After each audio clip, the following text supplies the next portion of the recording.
بسم اللہ الرحمن الرحیم.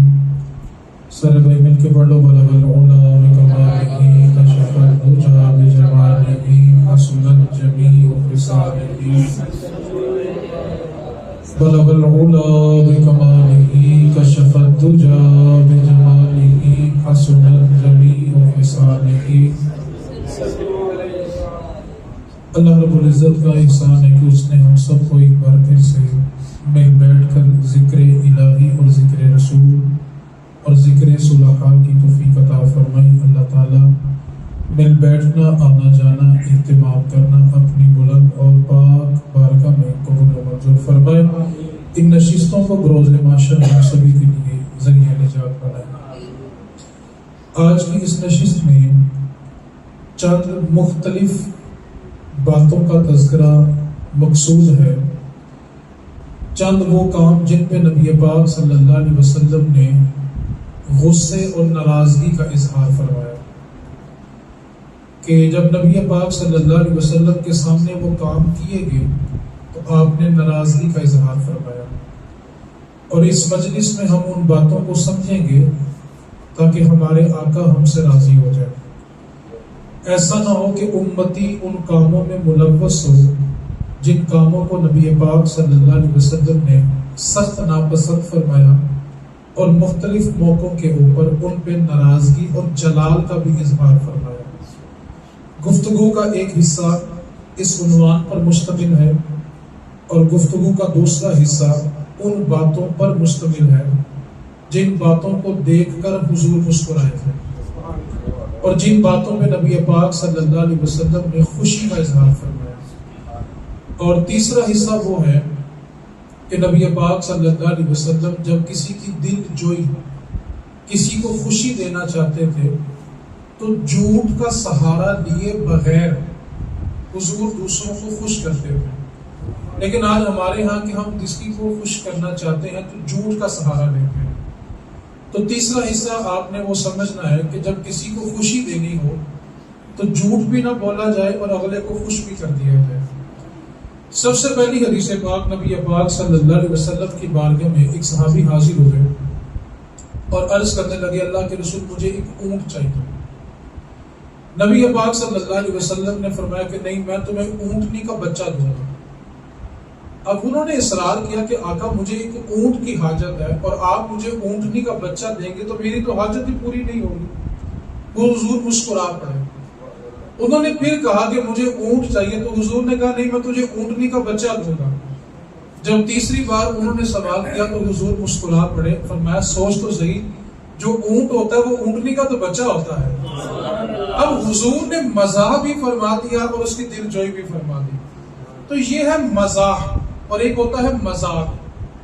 مزاح میں اور مذاق میں فرق ہوتا ہے. مذاق وہ ہوتا ہے جس میں سچ اور جھوٹ دونوں شامل ہوتے ہیں اور مزاح وہ چیز ہوتی ہے جس میں صرف سچ ہوتا ہے اور سامنے والے کو خوشی بھی دی جاتی ہے. نبی پاک صلی اللہ علیہ وسلم نے زندگی میں کبھی بھی مذاق نہیں کیا. ہمیشہ صحابہ کے ساتھ مزاح فرماتے تھے اور مزاح کے ذریعے ان کی دل جوئی بھی فرماتے تھے. جیسے ایک بوڑھی خاتون اماں حضور کی بارگاہ میں آ گئی اور عرض کرنے لگی اللہ کے محبوب آپ دعا کریں کہ میں جنت میں چلی جاؤں. تو حضور نے مسکرا کر فرمایا کہ تو نے جنت میں نہیں جانا، بوڑھی عورتیں جنت میں نہیں جائیں گی. اس نے نا ہچکیوں کے ساتھ رونا شروع کر دیا کہ میں تو جنت میں نہیں جاؤں گی تو حضور کا قرب کیسے ملے گا، جنت کیسے ملے گی.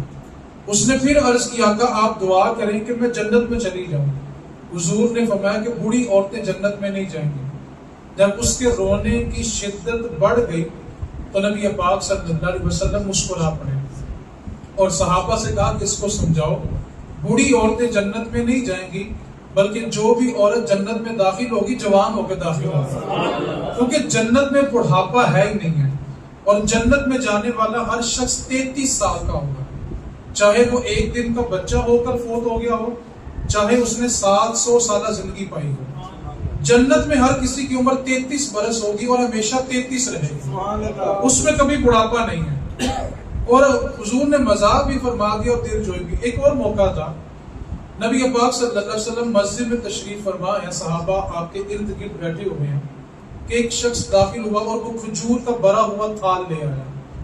آج اگر مسجد کی طرف کوئی ٹرے جا رہی ہو کھانے کی تو جس گھر کے آگے سے گزرتی ہے تبصرہ بڑا دلچسپ ہوتا ہے، وہ کہتا ہے مولوی دا حلوہ جا رہے ہیں، ٹھیک ہے۔ حالانکہ یہ صحابہ کی سنت تھی کہ وہ اپنے کھانے میں حضور کو بھی شریک کرتے تھے، اور نبی پاک صلی اللہ علیہ وسلم کی ایک حدیث پاک ہے کہ کوشش کرو کہ تمہارا رزق صرف نیک لوگ کھائیں، کیونکہ جب وہ رزق کھائیں گے جسم میں قوت محسوس کریں گے تو وہ اپنی اس قوت کو اللہ کی عبادت میں خرچ کریں گے۔ تو اس واسطے نبی پاک صلی اللہ علیہ وسلم کا حکم ہے کہ کوشش کیا کرو تم جو رزق کمایا کرو اس کو نیک لوگوں کو کھلایا کرو۔ لیکن ہمارے ہاں کیا ہے، لگتا ہے مولوی صاحب کا حلوہ تیار ہو رہے ہیں۔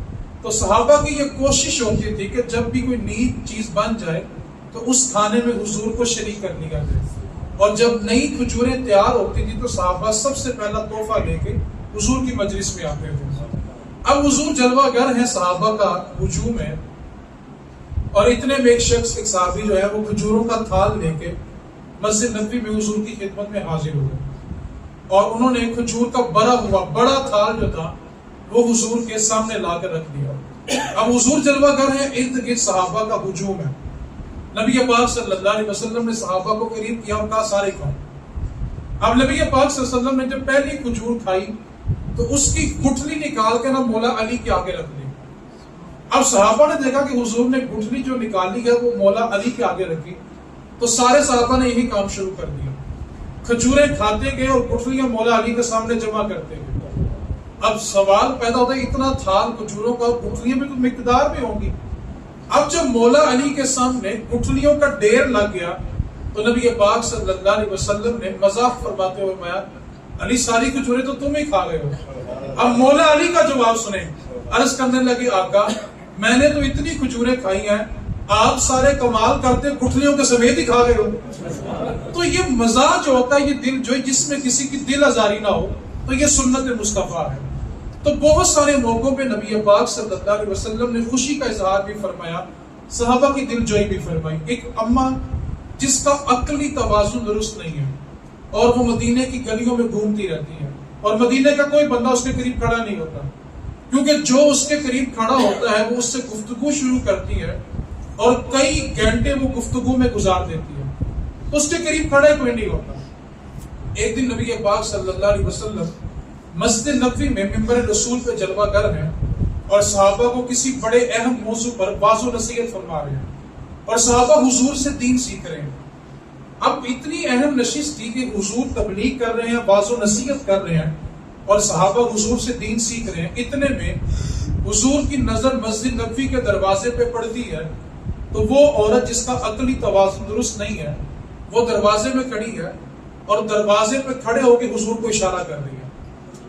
آپ تصور کریں اشارہ کس کو کیا جائے۔ آج کسی پیر صاحب کو اشارہ کیا جائے تو طبیعت میں بگاڑ پیدا ہو جاتا ہے کہ اس کو ادب ہی نہیں ہے، ٹھیک ہے۔ آج کسی عالم کے سامنے ایسا ہو تو طبیعت میں بگاڑ پیدا ہوتا ہے۔ حالانکہ جس کی عقلی توازن خراب ہو چکا ہے وہ شریعت کے اندر بری ذمہ ہے، اس پر کوئی بھی گناہ جو ہے، اس کا جرم جو ہے وہ عائد نہیں ہوتا۔ اب وہ دروازے میں کھڑی اور حضور کو بلا رہی ہے۔ آپ تصور کریں حضور کی مہربانی، ممبر چھوڑا، صحابہ کی مجلس چھوڑی، واضح نصیحت چھوڑا، اور دروازے میں چلے گئے، اور پھر میں بتاؤ کس کام سے آئی ہوں۔ اب عقلی توازن درست نہیں ہے، کہنے لگی بات کرنی ہے لیکن یہاں نہیں کرنی، میرے پیچھے پیچھے آؤ۔ اب حضور کتنے مہربان ہے کہ اس کے پیچھے پیچھے چل پڑے۔ صحابہ کہتے ہیں پہلی بات ہمیں اس بات کا برا لگا کہ اس نے حضور کو یوں کر کے بلایا، اور پھر دوسرا جب حضور چلے ہی گئے تھے تو کھڑی ہوتی، بات کرتی، جو معاملہ تھا بیان کرتی اور چلی جاتی۔ وہ حضور کو ساتھ لے گئی ہیں اور ہم یہاں حضور کے منتظر ہیں، اور اس نے صرف مسجد نبوی سے باہر نہیں بلایا بلکہ چلتی چلتی وہ ایک ریتلی علاقے تک پہنچ گئی، اور حضور مہربانی کرتے کرتے اس کے پیچھے چل رہے ہیں۔ جب ریتلی علاقہ آیا، آپ کو پتا ہے کہ سورج اپنی آب و تاب کے ساتھ چمک رہا ہو تو ریت کی گرمی اور بڑھ جاتی ہے اور بندہ وہاں پہ کھڑا نہیں ہو سکتا۔ اب وہ جا کے ریتلی علاقے میں صحرا میں جا کے کھڑی ہو گئی اور حضور کو اپنے سامنے کھڑا کر لیا۔ ریتلی علاقہ ہے، سورج اپنی آب و تاب کے ساتھ چمک رہا ہے، شدت کی گرمی ہے، اور صحابہ کہتے ہیں کہ ہم دیکھ رہے ہیں حضور کے بدن اطہر سے پسینے کی بوندیں بہ رہی ہیں، اور حضور بڑی تسلی کے ساتھ اس کی گفتگو سن رہے ہیں۔ اور صحابہ کہتے ہیں اس نے گفتگو اتنی طویل کی کہ اب ہماری برداشت ختم ہو گئی اور ہمارا جی چاہا کہ ہم جا کے حضور سے کہہ دیں حضور اس کا تو عقلی توازن درست نہیں ہے اور آپ اس دیوانی عورت کے لیے اتنی دھوپ میں کھڑے ہو کے اس کی گفتگو سن رہے ہیں، لیکن ہماری جرت نہ ہوئی کہ ہم جا کے حضور کو ٹوک دیں کہ آپ اس کی گفتگو نہ سنیں۔ جب اس نے دل بھر کے اپنی دل کی باتیں کر لی اور وہ جانے لگی تو حضور نے اس سے پوچھا میں چلا جاؤں؟ وہ جانے لگی تو حضور نے بھی اس سے پوچھا میں چلا جاؤں؟ اس نے کہا ٹھیک اب آپ جا سکتے ہیں، لیکن حضور کی مہربانی دیکھیں، دل جوئی دیکھیں۔ حضور نے کیا فرمایا؟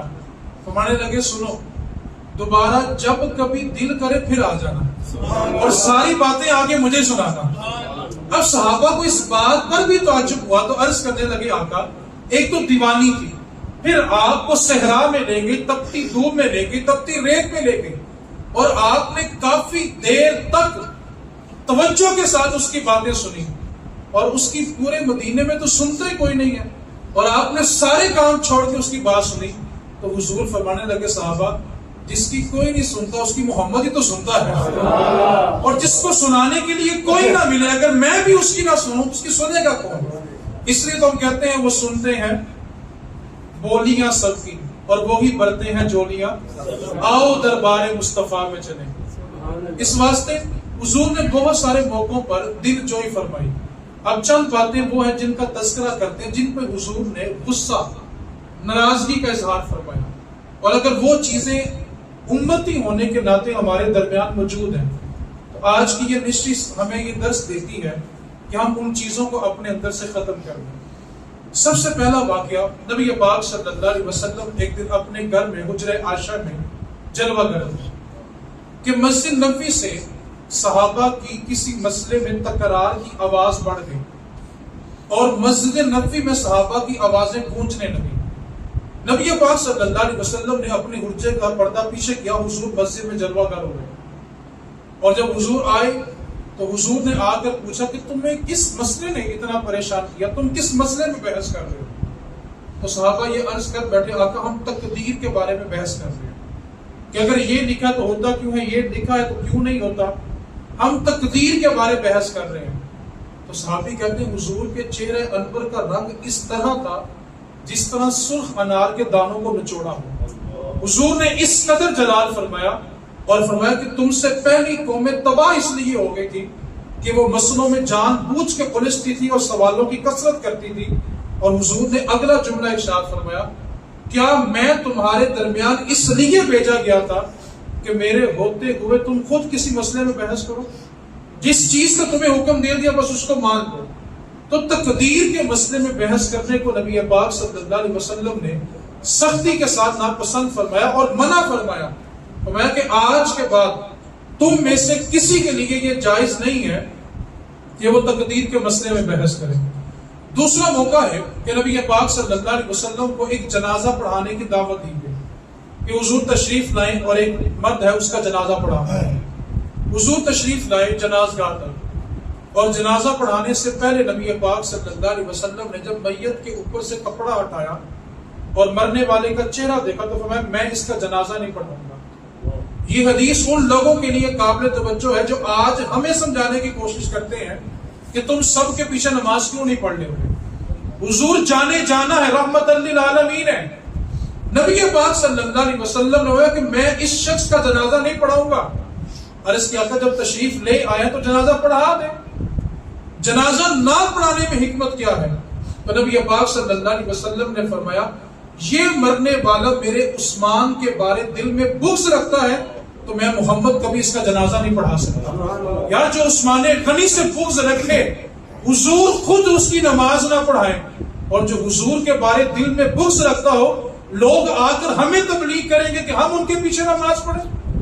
بتاؤ حضور نے اس کا نماز جنازہ کیوں نہیں پڑھایا؟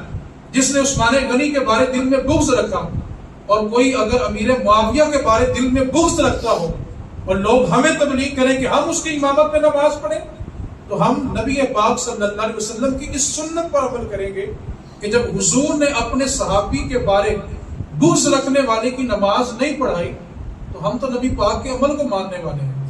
ہم اس بندے کو اپنا امام نہیں مان سکتے جس کے دل میں صحابہ، اہل بیت یا نبی پاک کی ذات کے بارے کہیں بغض پیدا ہوتا ہو۔ آج لوگ ہمیں تبلیغ نہ کریں کہ جی آپ مکے مدینے جاتے تو ان کے پیچھے نماز کیوں نہیں پڑھتے۔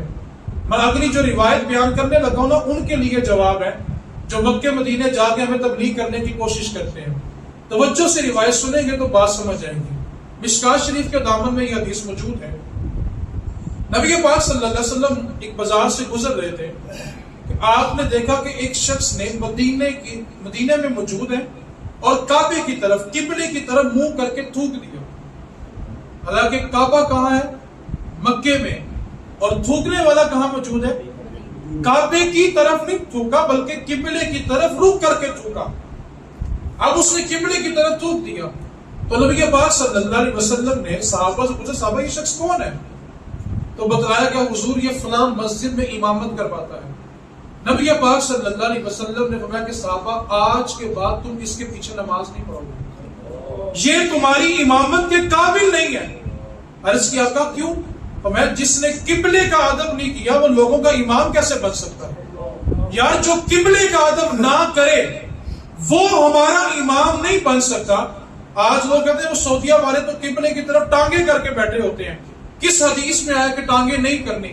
تو میں کہتا ہوں جس حدیث میں کوئی قبلے کی طرف رخ کرے اور 4 گھنٹے کی مسافت ہے مدینے مکے کے درمیان، وہ مدینے میں رہ کے قبلے کی طرف تھوک دے تو وہ تو صحابہ کا امام نہیں بن سکتا۔ اور جو سارا دن قبلے کی طرف ٹانگیں کر کے اور قرآن کو اپنی ٹانگوں میں رکھ کے پڑھتا ہو، جو قبلے کا ادب نہ کرتا ہو، لوگ ہمیں تبلیغ کریں گے کہ ہم ان کی امامت میں کھڑے ہو جائیں۔ اب ایک بندہ صرف قبلے کی تعظیم نہیں کر رہا تو اس کی امامت سے پیچھے کھڑے ہونے کے لیے صحابہ کو منع کر دیا گیا۔ اور قبلہ منع کیا ہے؟ میرے نبی پاک صلی اللہ علیہ وسلم نے کعبے کی طرف انگلی کے ساتھ اشارہ کیا اور فرمایا کعبے میں جانتا ہوں تیری حرمت بڑی ہے، تیری عزت بڑی ہے، لیکن اے بیت اللہ یاد رکھنا تجھ سے بڑھ کر ایک مومن کی شان ہے۔ کعبے سے افضل ایک مومن کا بہتا ہوا خون ہے۔ یار جو قبلے کی تعظیم نہ کرے وہ امام صحابہ کا نہیں بن سکتا، اور جو کعبے سے افضل اہل بیت اور کعبے سے افضل صحابہ کی تعظیم نہ کرے، لوگ ہمیں درس دیں گے کہ ہم ان کی امامت کو قبول کریں۔ بتلائیں نا حضور نے امامت سے منع کیوں کیا؟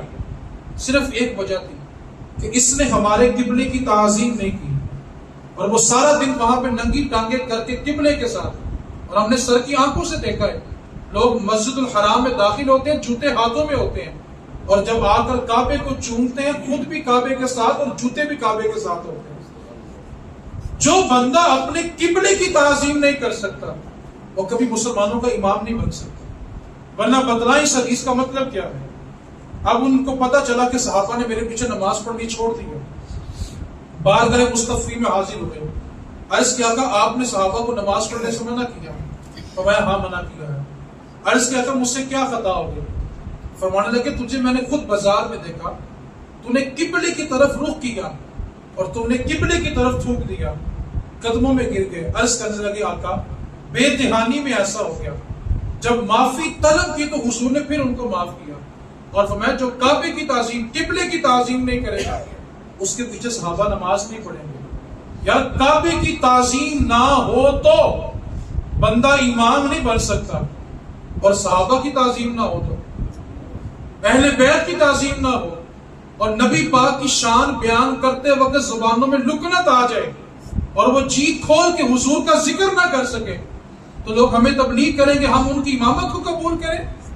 ہمارا امام وہ ہوگا جس کی زبان سے ذکر خدا بھی ہوگا، ذکر رسول بھی ہوگا، ذکر صحابہ بھی ہوگا، ذکر اہل بیت بھی ہوگا، کیونکہ ذکر خدا کرے اور ذکر مصطفیٰ نہ کرے، اور ہمارے منہ میں وہ ایسی زبان خدا نہ کرے، ہمارے زبان میں منہ میں ایسی زبان آ جائے خدا کبھی نہ کرے، تو ہم اس کو اپنا امام تسلیم کریں گے جس کا دل صحابہ اور اہل بیت کے عشق سے بھرا ہو۔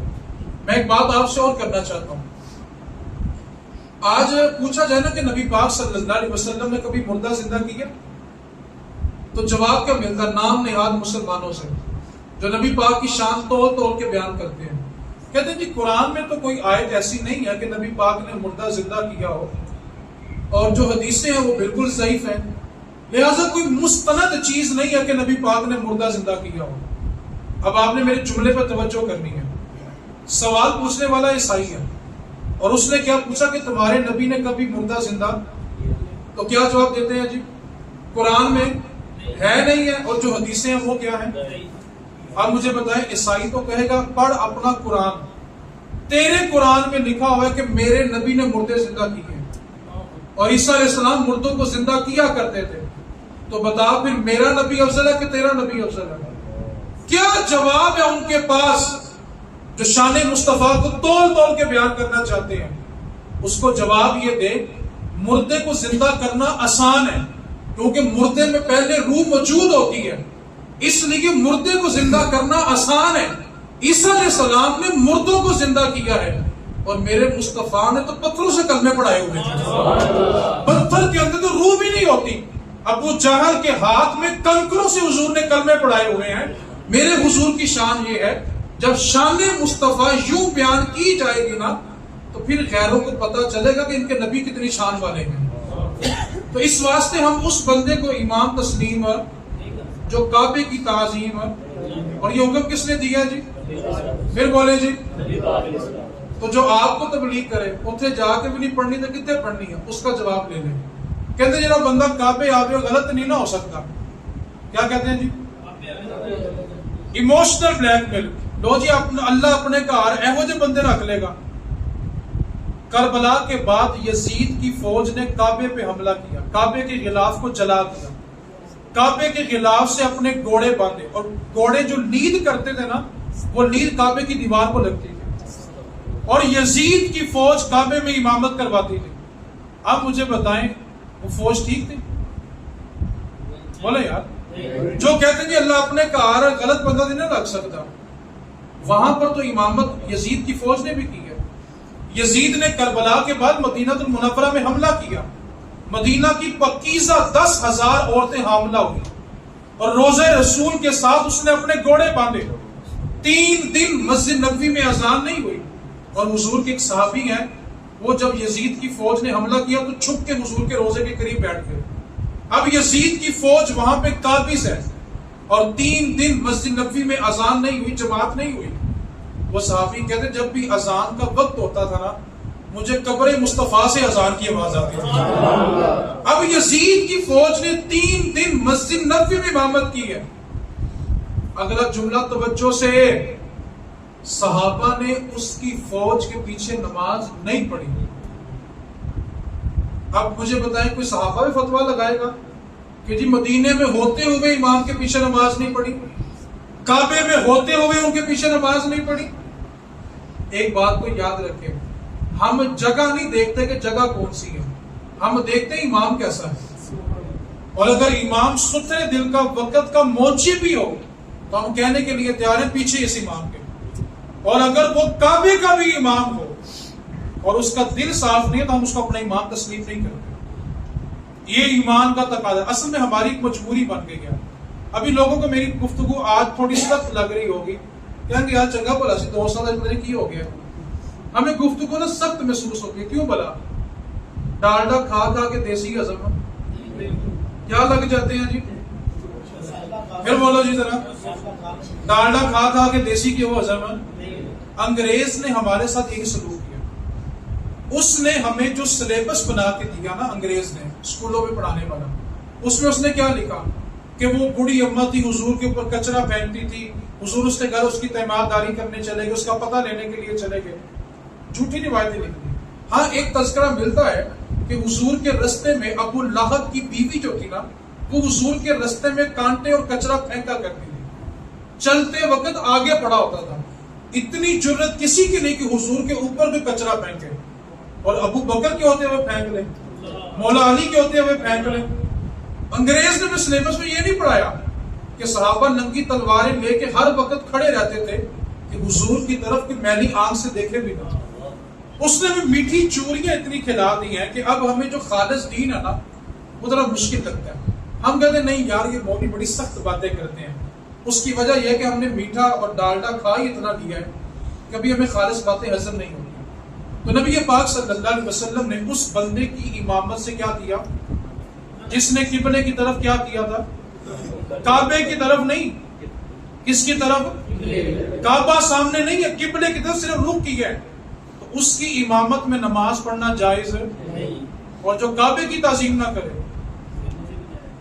وہ سمجھ آ رہی کہ نہیں آ رہی؟ چلے نہ سمجھے کوئی بات، اگلی بات کو سنیں. نبی پاک صلی اللہ علیہ وسلم کی بارگاہ میں چند لوگ حاضر ہوئے. آ کر عرض کیا آقا فلانی مسجد پہ جو امام بڑی لمبی نماز پڑھاتا ہے، ہم سارا دن کے تھکے ہوتے ہیں لیکن وہ نماز بڑی لمبی پڑھاتا ہے. نبی پاک صلی اللہ علیہ وسلم نے اس کو بلایا، فرمایا کہ تم لمبی نماز پڑھاتے ہو، کیا وجہ؟ کہا میرا دل چاہتا ہے. حضور اس پہ ناراض ہو گئے اور غصہ کیا. فرمایا میں لوگوں کے دل میں دین کی محبت پیدا کرتا ہوں اور تم لوگوں کو دین سے متنفر کرتے ہو. میں کوشش کر رہا ہوں کہ لوگ دین کی طرف مائل ہو جائیں اور تم لوگوں کے دلوں میں نفرت پیدا کر رہے ہو. فرمایا سنو، جب جماعت کروانا تو نماز کو مختصر پڑھنا، اور جب اکیلے نماز پڑھو تو پھر نماز کو لمبا کر لینا. اس لیے حکم یہ کہ جب جماعت کروائی جائے تو نماز کو مختصر رکھا جائے، اور جب تنہا نماز پڑھی جائے تو پھر نوافل کو لمبا پڑھا جائے. اب یہاں پر میں ایک سوال سنیوں سے بھی کرنا چاہتا ہوں. جب فرض نماز لمبی پڑھانا جائز نہیں ہے تو 6 گھنٹے کے جلسے اور ساری رات کی محفلیں کہاں سے جائز ہوگی؟ ہوتا کیا جی، محفل شروع ہو گئی ہے، اب یہ مقامی نعت خوان ہے، بعد میں ملتانی نعت خوان ہے. بیڑا غرق کر دیا سنیوں کے سٹیجوں کا. ساری رات عوام کو بٹھایا. دیا کیا ہے آپ نے؟ لمحہ فکریہ یہ کہ آپ اشتہار دیکھیں 12 سے 14 نعت خوان ہوں گے اور ایک خطیب ہوگا، اور خطیب کو بھلا کب ٹائم دیا جائے گا؟ جب عوام دعا کر رہی ہوتی ہے کہ اللہ کرے دعا ہی ہو جائے. عوام دعا کر رہی ہے کہ اللہ کرے، تو مائک کس کو دے دیں گے؟ علامہ صاحب آپ ذرا ان کو دین سمجھائیں. تو ساری رات جو آپ نے تماش بھی نہیں کروائی ہے. اور ایک بات میں آپ کو بتا دوں، ان لوگوں کو پروموٹ کرنے والے ہم ہیں، کیونکہ جلسوں میں جاتے ہم ہیں. آپ جلسوں میں جانا چھوڑ دیں، آپ پیسہ دینا چھوڑ دیں، پھر دیکھیں ساری رات کی محفل ہوتی ہے کہ نہیں ہوتی. ہاں کسی تحریک کا کوئی سالانہ پروگرام ہے، سال میں ان کا ایک ہی پروگرام ہوتا ہے، وہ بھی 4-5 گھنٹے سے لمبا نہیں ہونا چاہیے. آپ مجھے ایک بات بتائیں، جو بندہ یہاں پہ ابھی 2 بجے کا آگے بیٹھا ہوا ہے، بٹ اس کے لیے بیٹھنا مشکل ہو رہا ہے کہ نہیں ہو رہا؟ اب ایک بندہ اس کی ٹانگیں کام ہی نہیں کرتی، وہ ساری رات زمین پہ کیسے بیٹھے؟ اصل میں نقصان یہ ہوا کہ ہم نے اپنی محافل سے تاثیر خود ختم کی ہے. نتیجہ کیا نکلا؟ پڑھا لکھا بندہ محفل میلاد میں آنے کے لیے تیار ہی نہیں ہے. آپ دیکھ لیں کوئی ڈاکٹر کبھی محفل میلاد میں آپ کو نظر نہیں آئے گا، کوئی وکیل، کوئی صحافی، کوئی انجینئر. پڑھا لکھا طبقہ عوام الناس کی محفل میں جانے کے لیے تیار نہیں ہے. کیوں بلا؟ اس کو پتا کہ وہاں پر کیا ہوگا. ساری رات یہ عوام کو دماغ ڈلوائیں گے اور صبح جا کے ایک پیکٹ شاپر دے دیں گے لنگر کا اور سمجھے کہ ہم نے نبی کا عشق ادا کر دیا. سوال یہ پیدا ہوتا ہے، توجہ سے آپ نے سننا ہے، اگر محفل میں جانے سے پہلے اور اٹھ کے آنے کے بعد حالت ایک جیسی ہے تو آنے کا ثواب تو مل گیا، پلے کچھ نہیں پڑا. اگلی حدیث پاک سنیں. نبی پاک نے کیا فرمایا کہ جب نفل پڑھو تو کیا کرنا ہے، اور جب فرض نماز پڑھانی ہے تو کیا کرنا ہے. ہم سنی ہیں اور سیدی اعلیٰ حضرت کو امام ماننے والے سنی ہیں. فتاوی رضویہ پڑھو اعلیٰ حضرت کا. اعلیٰ حضرت فرماتے ہیں کہ ایک بندہ اتنا اچھا قرآن پڑھتا ہے کہ لوگوں کا جی چاہتا ہے کہ یہ قرآن پڑھتا رہے اور ہم سنتے رہیں. وہ اتنا ستھرا قرآن پڑھتا ہے اور وہ نماز فرض پڑھا رہا ہے اور اس کے پیچھے 1000 مقتدی کھڑا ہے. کتنے جی؟ تو بات سمجھ تو نہیں نہ آ رہی گئی؟ کتنے مقتدی کھڑے ہیں جی؟ اور امام کیا کرتا ہے؟ قرآن پڑھا سونا پڑھتا ہے، ستھرا پڑھتا ہے. اعلیٰ حضرت فرماتے ہیں اگر 999 لوگ یہ چاہتے ہیں کہ یہ قرآن پڑھتا رہے اور ہم سنتے رہیں، کتنے لوگ جی؟ اور امام کو پتا ہو کہ میرے پیچھے ایک بندہ مجبور کھڑا ہے جو بیمار ہے یا اس نے کہیں جلدی جانا ہے، تو اعلیٰ حضرت فرماتے ہیں کہ اس امام پر فرض ہے وہ قرات مختصر کرے اور سلام کرے. کتنے نمازی چاہتے ہیں نماز لمبی ہو؟ مجبور کتنے بندے ہیں؟ یہ کس کا فتویٰ ہے جی؟ مہربانی اللہ کرے سنیوں کو سمجھ ہی آ جائے گی. یا جب فرض نماز اتنی لمبی اس کی رخصت نہیں ہے، اصول کیا تھا؟ اور یہ جو درس جہاں پر آپ موجود ہیں نا، یہ بھی آپ کی وجہ سے لیٹ ہوتا ہے. میں نے 4 مہینے جلدی آ کے دیکھا نماز سے پہلے. آپ نے ایک سوچ بنائی مفتی صاحب نے 3 بجے آنا ہے، میں اندر ہی بیٹھا ہوں. انشاءاللہ رب نے دی زندگی، اگلے مہینے سے درس صرف 1 گھنٹے کا ہوا کرے گا. 1 نعت، اس کے بعد بیان اور دعا. سبحان اللہ. جس کے نصیب میں ہوگا وہ آ جائے گا. تو اگر آپ میری یہ اپیل سمجھ لیں تو اللہ آپ کو بار بار مدینے لے جائے گا. آپ کو مدینے والے رسول اپنا دیدار کرائے گا. اور صرف یہ میں اس لیے دعا دی ہے کہ آپ اپنے بچوں کو لایا کریں، سب دین کو سمجھا کریں. اب دیکھیں نا، ایک بات بتائیں، ساری رات آپ محفل بیٹھے، ثواب مل جائے گا. ثواب کا منکر نہیں ہوں میں، نہ میں میلاد کا منکر ہوں. میں طریقے کار کا مخالف ہوں. کیا آپ نے عوام کو کیا دیا؟ اعلیٰ حضرت کا فتویٰ ہے کہ وہ نماز مختصر کرے. ایک بندہ مجبور ہے، اور یہاں پر جو بندہ مجمع سے اٹھ کے جانا چاہے نا، اللہ تعالیٰ اپنی پناہ میں رکھے. نقیب، خطیب اور نعت خوان جو اس کی بےزتی کرتے ہیں نا، بیچارہ سوچنے پہ مجبور ہو جاتا کہ میں پیشاب کرنے بھی جاؤں کہ نہ جاؤں. اتنے تنزیہ جملے اس پہ کسے جاتے ہیں. اور کہا کیا جاتا ہے، جس نے ماں کا دودھ پیا وہ ہاتھ اٹھا کے سبحان اللہ بولے. اگر کوئی نہیں اٹھاتا تو کیا مطلب ہے اس بات کا؟ جو نبی پاک کا عاشق ہے وہ ہاتھ اٹھا کے بولے. ایک بندہ نہیں ہاتھ اٹھاتا، نماز پڑھتا ہے، قرآن پڑھتا ہے، نبی پاک سے عشق کرتا ہے، صحابہ کا ادب کرتا ہے، اہل بیت کا ادب کرتا ہے، حلال حرام میں تمیز کرتا ہے، صوم و صلات کا پابند ہے. اگر وہ ہاتھ نہیں اٹھاتا تو اس کے عشق میں کون سا فرق آ گیا؟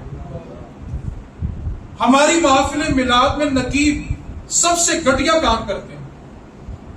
اور اللہ ماشاءاللہ ہمارا تو مسلک بھی کون سا ہے جس کا ہر نقیب ہی شہنشاہ ہے.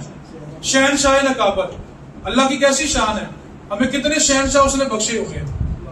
نقابت کے شعبے میں شہنشاہ سے نیچے کوئی بھی نہیں ہے. حالانکہ محفل میلاد میں نقابت کا تصور ہی نہیں ہے. نقابت کا مطلب بلا کیا ہوتا ہے؟ نقابت بنا ہے نقب سے. نقب کا معنی بلا کیا ہوتا ہے؟ کسی کی نقل اتارنا. نقابت اردو گرامر میں لفظ ہی نہیں ہے. محفل میلاد کو چلانے والے کو نظامت کہتے ہیں کہ یہ نظام کو چلائے گا، نظامت کرے گا. نقابت کا مطلب نقل اتارنا ہے. تو سب سے پہلی بات، اگر آپ چاہتے ہیں کہ سنیوں کی محافل پر اثر ہو تو یہ جو پورا نعت خانوں کا ٹرالا سٹا لیتے ہیں نا، اس سے پرہیز کریں. اور مزے کی بات بلا کیا ہے، جتنے سالانہ عاشق رسول ہیں، کون سے جی؟ سالانہ نعت خان کو فرمائش کریں گے حضور ایک کلام میں بھی پڑھ دوں. اس نے کبھی کسی عالم کو فرمائش نہیں کی حضور آج ذرا نماز کے موضوع پہ بات کریں، میرے بچے نماز نہیں پڑھتے. آج ذرا داڑھی کے موضوع پہ بیان کریں تاکہ ہمارے علاقے میں سنت رسول عام ہو جائے. آج ذرا بجلی چوری کے موضوع پہ آپ بیان فرمائیں، ہماری فرمائش ہے تاکہ محلے دار بجلی چوری.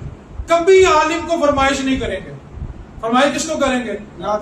جس کو. آپ مجھے بتائیں عوام نے کیا سیکھا؟ اپنی محافل کو پر اثر کرے. پر اثر کب کو ہوگی بھلا؟ میں آپ کی بات کو نہیں بتا دوں. آپ کے پاکستان کے 70% نعت خوان کے مزدوری بھی نہیں کرتے، کاروبار بھی نہیں کرتے. صحیح ہے. اور اکثر نماز نہیں پڑھتے. پتہ لگا سیانے سارے ہی تسی، عمل کوئی بھی نہیں کرتا ہے. اور میں چیک کروں خمولیت مانتا کون ہے، یعنی پتہ سب کو ہے کہ کون کیا کر رہا ہے. یہ تو آپ کا وہ صاحب ہو گیا نا، کبوتر ہے نا، کبوتر وہ جب بلی کو دیکھتا ہے نا بلی آ رہی ہے تو اپنی آنکھیں کیا کرتا ہے اور سمجھتا بھلا کہ بلی غائب ہو گئی ہے. اللہ کے بیچارے کی اپنی آنکھیں کیا ہوتی ہیں. تو مہربانی کرو کبوتر نہیں بننا، دیکھ کر آنکھیں بند نہیں کریں. میں آپ کو حالت بتاؤں آپ پریشان ہو جائیں گے. آپ کے اسی دروگے والے کے علاقے میں، شانی پر ٹاؤن کے لاتا ہے نا یہ، میں آپ کو اسی علاقے میں 2 مدرسے ایسے دکھاتا ہوں جن کے بچے عالم بن رہے ہیں اور شام کو مدرسے میں کھانا کھائے بغیر سوتے ہیں. وہ جن صفوں میں بیٹھ کے پڑھتے ہیں نا وہ کالک سے بری ہوئی ہے. میں آپ کے اسی علاقے کی بات کر رہا ہوں. بچے سفید کپڑے پہن کے جب اس پر بیٹھتے ہیں نا صفوں کے اوپر، تو جب اٹھتے تو سارے کپڑے کالے سیاہ ہوئے ہوتے ہیں. آپ مجھے بتائیں ایک شیخ الحدیث جس کو حدیث پڑھاتے 50 سال ہو گئے، اس کی سالانہ تنخواہ اتنی نہیں ہوتی جتنی ایک رات میں ہم ایک داڑھی منہ چول کو دے دیتے ہیں۔ آپ سے میرا ایک سوال ہے، آپ نے بازار میں وہ عورتیں دیکھی ہوں گی جو ناچتی ہیں، ہجڑے بھی دیکھے ہوں گے، ان کے قریب لوگ کیا کر رہے ہوتے ہیں؟ اور یہی کام اگر ممبر رسول پہ ہو تو بازار اور ممبر میں کوئی فرق نہیں۔ انتہائی غلیظ اور گھٹیا بندہ وہ ہے جو زبان سے کہہ رہا ہو ان کا منگتا ہوں، جو منگتا ہونے نہیں دیتے، اور ہاتھ نوٹوں والے کے سامنے پھیلایا ہوا ہے۔ میں کہتا ہوں ڈوب کے شرم سے مر جا، حضور کی بارگاہ کی اتنی توہین کر رہے، دعوے دار تو یہ کہ میں ان کا منگتا ہوں جو منگتا ہونے نہیں دیتے، اور تیرا ہاتھ پشتول بن کے دنیا داروں کے سامنے پھیلا ہوا ہے۔ یہ جملہ اس کو سجتا ہے جو حضور کے در کے سوا کسی سے مانگتا نہ ہو، پھر وہ کہے کہ میں ان کا منگتا ہوں جو کسی کو منگتا نہیں ہونے دیتے۔ تو حضور نے لمبی نماز پڑھانے پر بھی کیا فرمایا جی؟ غصہ فرمایا، غضب فرمایا، جلال فرمایا۔ چوتھی حدیث پاک، نبی پاک صلی اللہ علیہ وسلم کے ایک صحابی ہیں، پرکھو ذات بائی بھی ہیں، حضرت زبیر بن عوام۔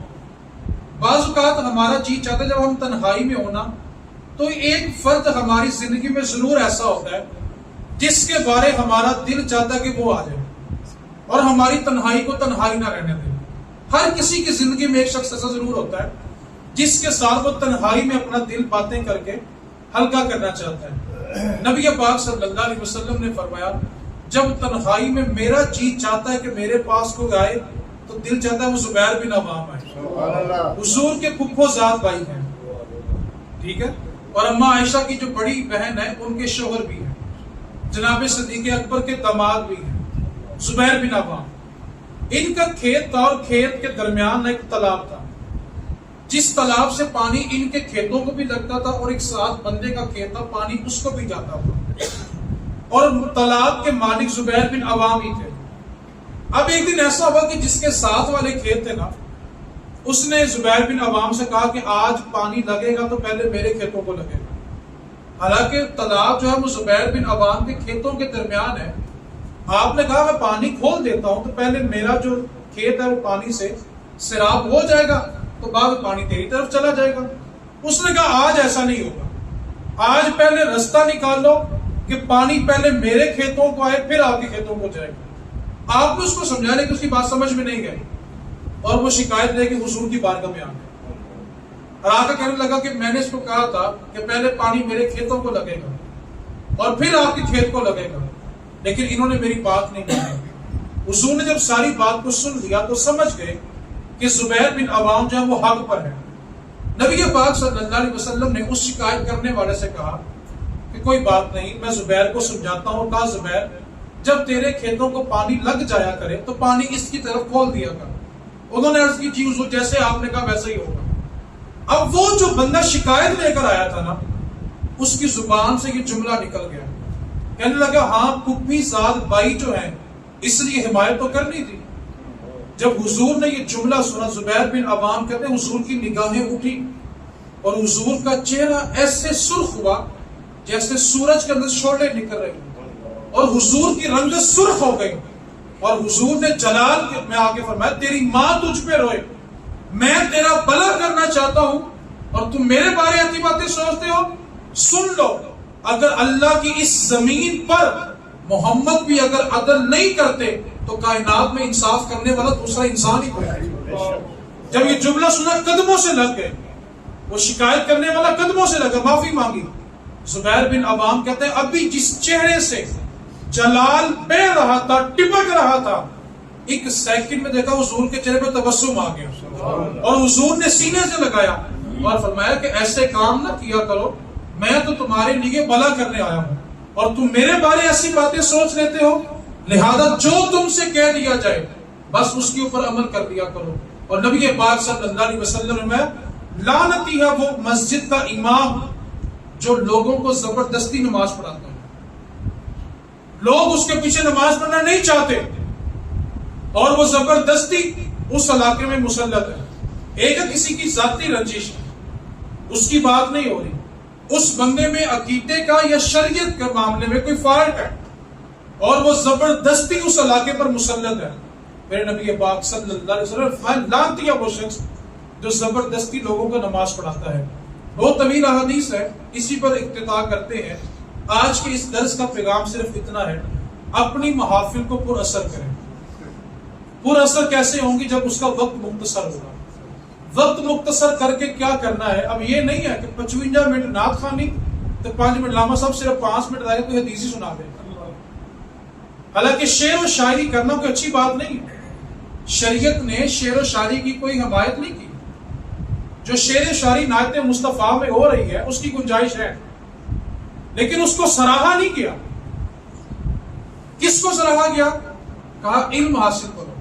علم کے لیے نکلو گے تو فرشتے اپنے پر بھی تمہارے قدموں کے نیچے بچھائیں گے. شعر و شاعری ہے, شریعت میں ہے, صرف جو ذکر رسول کے لیے ہو, اور وہ بھی کس تک؟ مجلس میں تھوڑا ذوق بیدار کرنے کے لیے بس. یہ نہیں ہے کہ ساری ساری رات آپ شعر و شاعری سنیں اور دین کی ایک بات بھی آپ کے پر لینا پڑے. میں معذرت چاہتا ہوں, سب سنی لوگ ہیں. میں یہاں پہ دیندار جو ماشاءاللہ وابستہ ہیں ان سے بھی سوال کرنا چاہتا ہوں. ساری زندگی گزر گئی ہے محافل میں جاتے ہوئے. یہ کوئی امتحانی طور پہ بات نہیں کر رہا, نہ میں کسی کی انسلٹ کر رہا, میرے لیے قابل احترام ہے. دیکھیں اگر آپ نہیں ہوں گے تو میں نے دیواروں کو تو بات نہیں سنانی. میں آپ کا احترام نہیں کروں گا تو مجھ سے بڑا بے وقوفی کوئی نہیں ہے. میرے لیے آپ کا ادب کرنا ضروری ہے کیونکہ آپ میرے سامنے ہیں. لیکن میں ایک سوال آپ سے کرنا چاہتا ہوں, زندگی بیت گئی محافل کرواتے کرواتے, کیا ہمیں پتہ ہے کہ اللہ کی ذات کے بارے میں ہمارا عقیدہ کیا ہے؟ اللہ واجب الوجود ہے, اس کا معنی کیا ہے؟ اللہ کو ہر جگہ حاضر ناظر کہنا یہ کفر ہے کہ نہیں ہے؟ اگر ہم نے ساری زندگی گزار کے اپنا رب بھی نہیں پڑھا, اپنے رب کی ذات کو بھی نہیں سمجھا, تو آج سمجھنا کہ ہم نے سمجھا کیا ہے. ہم محافل میں گئے تو ہمیں ملا کیا ہے, ہم نے کیا سیکھا؟ اس واسطے علماء نے ایک چیز لکھی تھی جس کو آج کے سنی جذباتی ہو کے نا فتویٰ لگا دیتے ہیں. علماء نے لکھا تھا کہ مستحبات کا اتنا جوش و خروش کے ساتھ اہتمام نہ کرنا, کہیں لوگ اس کو فرض نہ سمجھ بیٹھے. آج کیا ہوا؟ ہم نے مستحبات جو چیزیں تھیں نا ان کا ایسا اہتمام کیا کہ لوگوں نے اس کو فرض سمجھ لیا, اور جو فرائض تھے لوگ اس کو بھول گئے. اور سید اعلیٰ حضرت نے فرمایا تھا علماء اگر مستحب چھوڑیں گے تو عوام سنت چھوڑ دیں گے, اگر علماء سنت چھوڑیں گے تو عوام واجب چھوڑ دیں گے, اور اگر علماء واجب کو چھوڑیں گے تو عوام فرض چھوڑ دیں گے, اور اگر علماء فرض قضا کرنے والے ہوئے تو ان قریب عوام کفر تک چلی جائے گی. جب تک ہم اپنا منبر اس کے قابل شخص کو نہیں نہ دیں گے کبھی ہماری اصلاح نہیں ہو سکتی. میں آپ سے ایک سوال کرتا ہوں, اس کے بعد دعا کی طرف بڑھ رہا ہوں. اگر آپ میرا سوال سمجھ لیں تو آپ کے لیے میلاد کو سمجھنا آسان ہو جائے گا. پھر وہ کوئی بھی تحریک کرے, کوئی بھی تنظیم کرے, ہمیں اس کا کوئی سروکار نہیں ہے. آپ مجھے بتائیں, اللہ ہماری زندگی میں کبھی وہ دن نہ لائے, اللہ اپنی پناہ میں رکھے. اگر میں یہ اپنا لائسنس, ہمارا لائسنس ہے نا, یہ کٹوا دو, آپ مجھے یہاں ممبر پہ جگہ دیں گے؟ بتائیں مجھے. اگر میں کہوں میرے پیچھے نماز پڑھو, کیوں؟ بندہ تو میں وہی ہوں. آپ کہو گے کہ یار انسان وہی ہے لیکن تو اب اس قابل ہے, ایسا ہے کہ نہیں ہے؟ بولے تو صحیح. چلے میں بات کو آسان کرتا ہوں. آپ سب کہاں بیٹھے ہیں؟ زمین پر, اور میں بیٹھا ہوں کرسی کے اوپر. کیوں؟ میرے بھی 2 ہاتھ ہیں, آپ کے بھی ہیں 2 آنکھیں, آپ کی بھی میری بھی, کان بھی ہے, زبان بھی ہے, سب کچھ ایک جیسا ہے. پھر میں اوپر کیوں بیٹھا ہوں؟ صرف ایک وجہ ہے کہ ذکر رسول کر رہا ہوں, اس کے سوا دوسری کوئی وجہ نہیں. کروں گا تو آپ کے ساتھ کہاں بیٹھنا پڑے گا؟ پیچھے بیٹھنا پڑے گا. اب مجھے آپ بتائیں, اگر میں اللہ نہ کرے کبھی ایسا ہو کہ داڑھی کٹ جائے, میں مسجد میں آؤں جمعہ پڑھانے, پڑھ لیں گے؟ آپ کیا کہیں گے کہ بھائی نیچے اتریں, آپ اس کے قابل ہیں. میں کہوں جی میں نے نماز پڑھانی ہے, تو آپ کیا کہیں گے؟ آپ اس قابل ہیں. تو جن کو ہم نے سٹیج دی ہم اس قابل تھے؟ سٹیج کا ممبر رسول نہیں ہے. ان کو اسٹیج پہ بٹھانے والا کون ہے؟ ان کا تو قصور ہے، اس سے بڑا قصور ان کو بلانے والوں کا ہے۔ جب بلائیں گے نہیں تو وہ جائیں گے کہاں پہ؟ آپ کو یہ آواز بڑی مزیدار ہے، آواز تو مناسب کو بڑی زبردست ہوتی ہے، پھر مناسب بلا کے جھکتے سن لو۔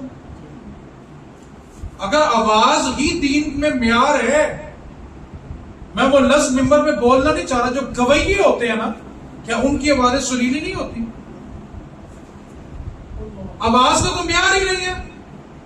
حالانکہ عرب کے اندر بڑے بڑے لوگ تھے جن کی آوازیں سریلی تھی۔ ابو موسیٰ اشعری جیسے صحابہ تھے جن کے بارے نبی پاک نے کہ لحن داؤدی میں سے ایک لحن ان کو ملا ہے، اور یہ سب سے زیادہ خوبصورت قرآن پڑھتے ہیں، اتنی دلکش آواز تھی، لیکن اس کے باوجود اذان بلال حبشی دیا کرتے تھے۔ اور کیا کہا کہ بلال تو اذان یہاں پہ دیتا ہے، آواز عرش تک جاتی ہے۔ دین میں آواز معیار، ہم کس طرف چل پڑے؟ اور قصور ان لوگوں کا جو اس مجمع میں جا کے بیٹھتے ہیں۔ محفل میلاد پہ سٹیج سجانا ہے، سجائیں، لاکھوں روپیہ سٹیج پہ لگایا، لاکھوں روپے کا نعت خان بلا کے وہاں بٹھایا، اور جو سنی سننے جاتے سب سے بڑے ظالم ہو گئے۔ اس لاکھ روپے کی اس محلے میں اگر مسجد بناتے کتنے لوگوں کو ہدایت نصیب ہوتی؟ میں محفل میلاد کا منکر نہیں ہوں، محفل میلاد کرے، خوبصورت کرے، لیکن سارا پیسہ اگر ادھر لگائیں گے تو دین پھیلانا کس نے؟ آپ سے میرا سوال ہے اور گفتگو میں سمیٹنے لگا ہوں، کوئی بندہ مجمع میں کھڑا ہو کے صرف مجھے 10 نعت خان وہ بتا دے جو نبی پاک کے دور میں نعت خان تھے۔ آپ مجھ سے پوچھیں کتنے صحابہ حدیث روایت کرتے تھے، میں آپ کو بتاؤں گا۔ اس لیے اپنی ترجیحات کو بدلیں۔ ترجیحات کیا ہے کہ آپ عالم تیار کریں، آپ اچھے قرآن کے حافظ تیار کریں، اچھا قرآن پڑھنے والا امام تیار کریں۔ فائدہ کیا ہوگا؟ آپ کی نسلوں میں دین چلا جائے گا۔ اس لیے آج کی اس نشست کا پیغام یہ تھا کہ سنیت کو یوں بدنام نہ کیا جائے۔ 12 ربیع الاول پہ جو کچھ ہوا آپ سب نے دیکھا، لوگوں نے جو تماش بینیاں کی، اس لیے علماء نے کہا تھا مستحبات اتنے نہ پڑھاؤ کہ لوگ اس کو فرض سمجھ بیٹھیں۔ بازار سجائیں، ہم سجانے والے ہیں، ہم کوئی منکر نہیں ہیں۔ ہمارے ہاں نا جذباتی سنی بہت ہے، وہ کہتے ہیں لو جی بڑی مخالف تقریر کی تھی سنیات ہے۔ یہ سنیت ہے ہی نہیں جس کو آپ سنیت سمجھ رہے ہیں۔ بازار سجائے اعلیٰ سے اعلیٰ، ہم اس کے قائل ہیں، ہم سجانے والے ہیں۔ اتنا بازار سجایا اور بجلی چوری کی، چور کے تو ہاتھ کاٹنے کا حکم ہے۔ اسامہ بن زید جن باتوں میں نبی پاک نے جلال، میں ان میں سے ایک بات یہ بھی ہے، حضرت اسامہ بن زید حضور کے غلام زادے کے بیٹے ہیں، زید بن حارثہ کے بیٹے ہیں۔ جب حضور نے حج کیا، ایک ہی حج کیا، جب میدان عرفات سے حضور نکلے مینا جانے کے لیے تو سواری کو روک دیا اور کہا ایک شخص رہتا ہے، وہ آئے گا تو پھر جائے گا۔ اب جو نئے نئے مسلمان ہوئے تھے وہ سوچنے لگے شاید کوئی مکے کا سردار رہ گیا۔ کہتے ان کی حیرت کی انتہا نہ رہی کہ جو بندہ آیا جس کا حضور انتظار کر رہے تھے حضور کے غلام تھے، اسامہ بن زید تھے۔ حضور نے ان کو سواری پہ سوار کیا، کہا قافلہ اب چلے گا، اور حضور نے سب سے بڑا جو فتح کا دن دیکھا وہ فتح مکہ کا دن تھا، جب اسلام غالب آ گیا، فتح مکہ ہو گئی، حضور ہر طرف چھا گئے، ہر طرف اسلام پھیل گیا۔ آپ جانتے تھے حضور فاتح بن کے مکے میں داخل ہوئے، حضور کے ساتھ کون بیٹھا ہوا تھا؟ حضور کے پیچھے حسن اور حسین تھے، اور حضور نے اپنی گود میں اسامہ بن زید کو بٹھایا ہوا۔ اتنے لاڈلے غلام زادے ہیں۔ جب ایک قبیلے نے چوری کر لی، عورت نے چوری کر لی، قریش کی عورت ہی نئی نئی مسلمان ہوئی، اس نے چوری کر لی، اب وہ سارے قبیلے والے مل کے اسامہ بن زید کے پاس آ گئے۔ حضور کے لاڈلے کبھی انکار ہی نہیں سنا، جو کہا حضور نے مان لیا، سارے جمع ہو کے آ گئے کہ آپ سفارش کریں، نئی نئی مسلمان ہیں، آہستہ سمجھ جائے گی۔ اسامہ بن زید آئے، حضور کے دائیں طرف بیٹھے۔ حضور کی ایک سنت مقدسہ یہ بھی تھی، آج تو ہمارا مزاج ہے نا ہاتھ پھینک دو اور خود فرعون بن کے بیٹھ جاؤ، لوگ آتے جائیں ہاتھ چومتے ہیں۔ حضور کی سنت کریمہ بلا کیا تھی؟ حضور جس کی گفتگو سنتے تھے صرف کان نہیں کرتے تھے، حضور اپنا سارا رخ موڑ کے پاس سنتے تھے، صرف گردن بھی نہیں موڑتے تھے۔ حضور اپنا سینہ اس کی طرف متوجہ کرتے تھے کہ میں نے بات اس کی سننی ہے. اب حضور کی بارگاہ میں اسامہ بن زید آ گئے. عرض کیا آقا وہ بات کرنی ہے. میں اسامہ کو کیا بات ہے؟ کہا تھوڑی مشکل ہے. کہا اسامہ کبھی تیری بات کو موڑا؟ کر کیا بات ہے؟ عرض کیا آقا تھوڑی مشکل بھی لگ رہی ہے. میں تو بات کر عرض کرنے لگے آقا جس نے چوری کیا اس کو معافی نہیں مل جاتی؟ اسامہ کہتے ہیں حضور کا اس قدر جلال تھا کہ میرے جسم کانپنے لگا. کہا اسامہ پچھلی قومیں تباہ اس لیے ہوئی تھی کہ جب ماڑا جرم کرتا تھا تو ایف آئی آر فوراً ہوتی تھی اور تگڑا کرے تو رات کو 12 بجے بھی عدالت لگ جاتی. اب حضور نے جب جلال کیا اسامہ بن زید اٹھ کے چلے گئے. جمعے کا دن تھا. حضور جمعے کے لیے منبر پہ تشریف لائے اور حضور نے خطبے کا آغاز کہاں سے کیا؟ میں یا ایھا الناس اسمعوا قولی، اے میری بات سن لو لوگوں. آج لوگوں کو کیا ہو گیا کہ وہ قبیلے دیکھ کے سفارشیں کرنے آ جاتے ہیں. سنو، اگر اس معاملے میں میری بیٹی کا بھی کوئی کردار ہوتا تو محمد صلی اللہ علیہ وسلم اس پر بھی حد کو نافذ کرتا. یار چوری تو وہاں معاف نہیں تھی. اسی نبی کا میلاد منانے کے لیے محفل پہ ساری بجلی چوری کی لگی ہو، جلوس میں ساری بجلی چوری کی ہو، بازار سجائیں تو بجلی چوری کی ہو. مہربانی کریں ایسا کام نہ کریں کہ غیروں کو ہمارے پہ زبان درازی کا موقع ملے. اس لیے محافل میلاد کو پر اثر کریں، مختصر کریں تاکہ وہ آنے والوں کے لیے مشعل راہ بن جائے. اللہ کریم کی بارگاہ میں دعا ہے اللہ تعالیٰ ہم سب کو عمل کی توفیق عطا فرمائے. وما علینا الا البلاغ المبین.